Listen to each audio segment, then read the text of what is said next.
I'm a lover of words and etymology and the study of words. And that transcends just the English language. Even though I'm only fluent in English, I still love to learn about what words mean in other languages. So in Spanish, the root for hope is spe, S-P-E. It's the Latin root for hope. Esperar means to wait. And the word esperanza means to hope. They both have spe at the root of their words, so they both have hope at the center.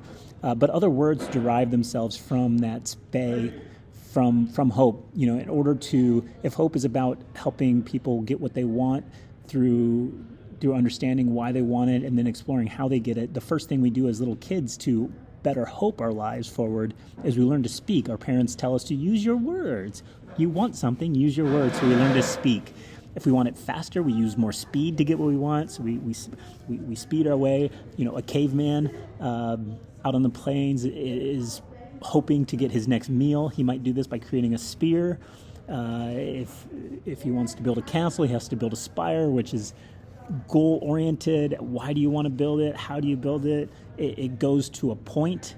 It makes a castle special. It's got a specific purpose in mind or a specific design in mind. Somebody who aspires to be something is somebody who has hope within themselves that's bubbling up. Somebody who inspires others is somebody who has hope overflowing. And a lot of times you see these people working very hard and they perspire. Eventually they might conspire. Conspiracy as a word has a nasty connotation to it, but actually the word conspire means with hope. So somebody who are conspiring to do something, they are acting with hope. Now, the ethics of how they do that and the intended results and who they treat along the way and how they treat them along the way, that can differ. But conspire actually in the raw language means with hope, and prosper means for hope. So somebody who is for hope is somebody who's prosperous. Now, somebody who is lacking hope is somebody who's acting in despair, or somebody who lives the life of desperation. That is somebody who's living without hope. I have a fun little video here to demonstrate what a life with hope and what a life without hope might look like, and some of the language we use around those lifestyles. Oh, Mr. Light here. Now I'm curious. What does a space ranger actually do? He's not a space ranger. He doesn't fight evil or shoot lasers or fly. Excuse me.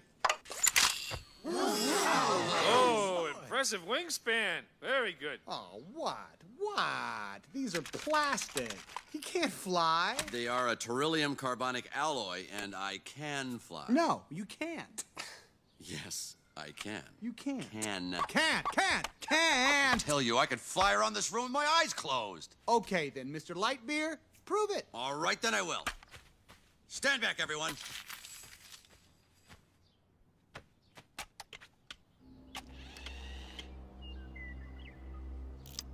To infinity and beyond!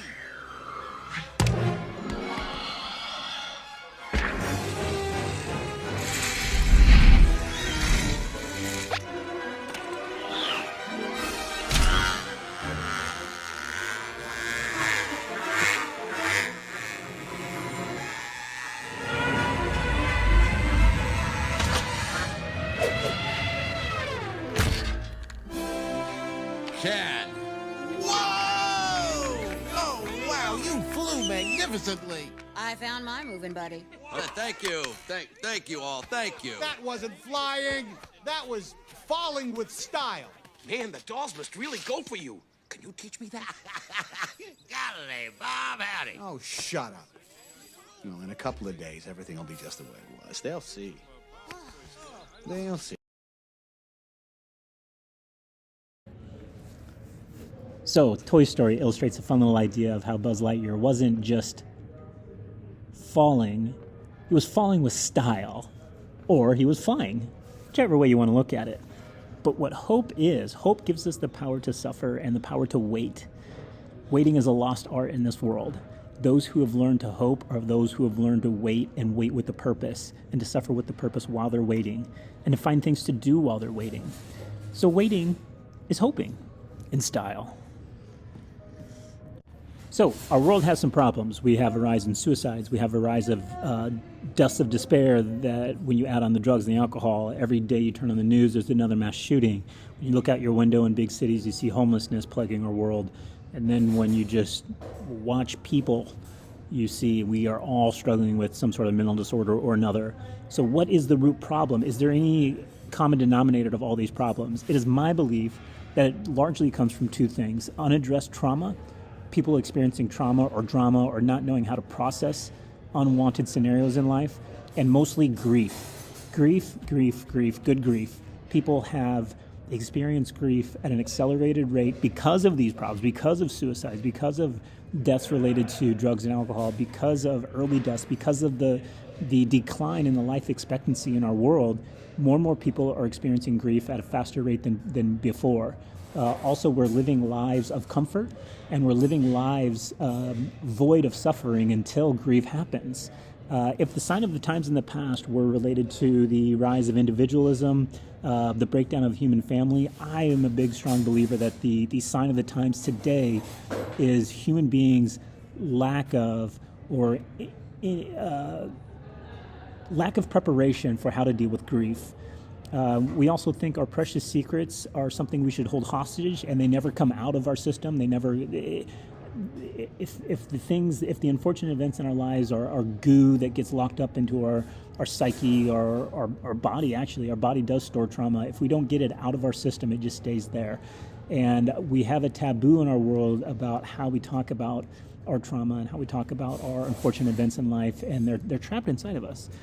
We also have a problem with allergies, especially in the Western world, especially in America. We are allergic to so many things today. We're allergic to risk. We used to be the home of the brave. Now we're the home of the litigious and the home of the careful. We're allergic to taking risks. We're allergic to waiting.